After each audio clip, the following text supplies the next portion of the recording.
I wanted to make a video about something that I feel is really important.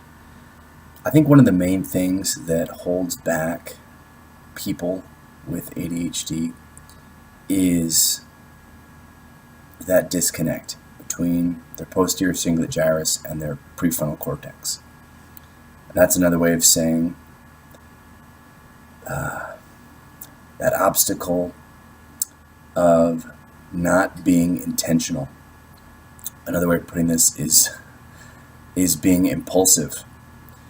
We with ADHD actually have to be more conscious about our behavior, or else it'll just happen.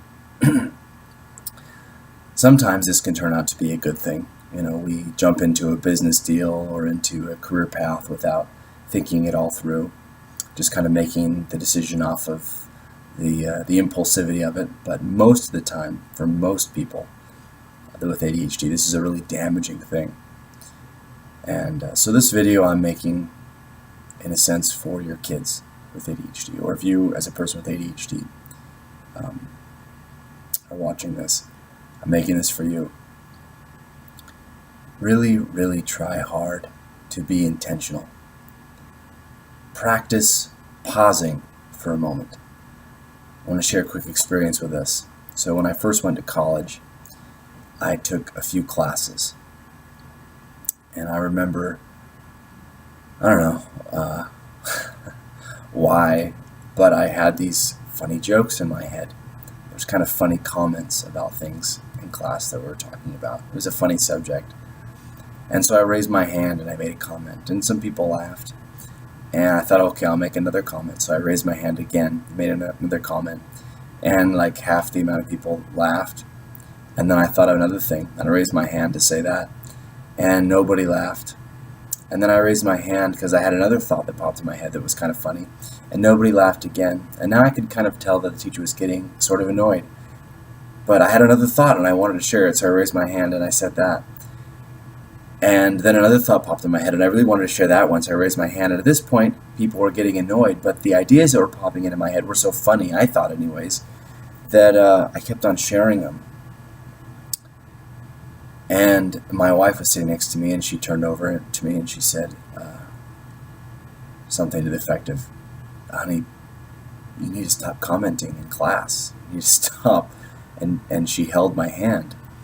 And that was kind of the beginning for me of a real awareness and the gratitude that I have for my wife, who helped me recognize that I need to control that impulsivity. Now, in many other areas of my life, I'd already controlled it. But that was an area, the area of sharing in classroom environments, that was really inappropriate. Now, most likely, if you're a person with ADHD, you have serious impulsivity problems. To move around during class, to talk during class, to do all kinds of things like that. And it's really, really, really hard to resist those impulses. It's almost like, itching. It's just so incredibly hard not to do it that you feel like you have to do it. But I'm here to tell you, it is not impossible. And if you want to be successful in life, you need to control those impulses.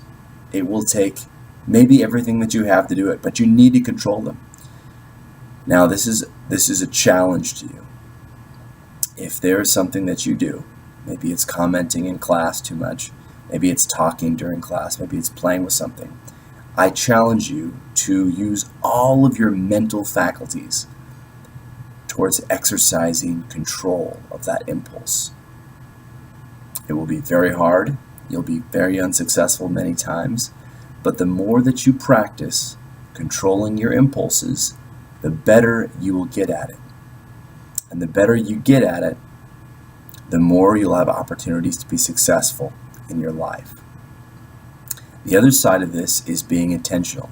So anytime for me that I'm going to raise my hand in class, I try that when I'm successful, this is what I do.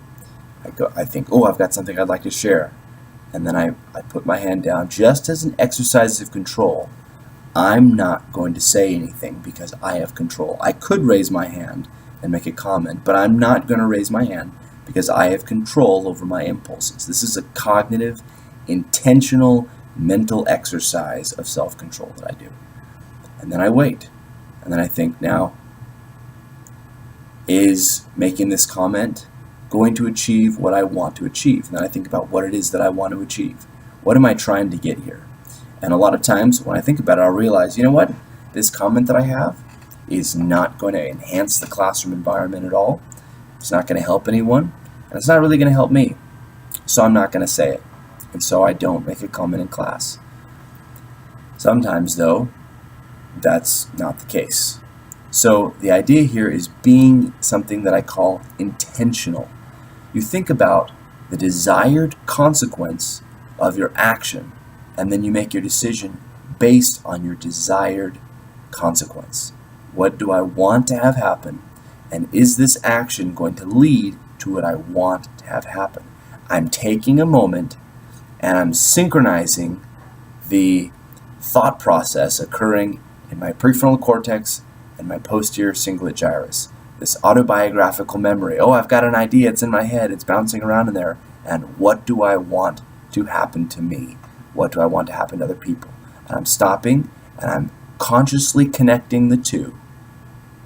And when I do that, then I make the decisions off of what do I want to happen. I try to do that. I am not perfect at this at all, but I'm better at it. And the degree to which I'm better at it is the degree to which I have success in my life.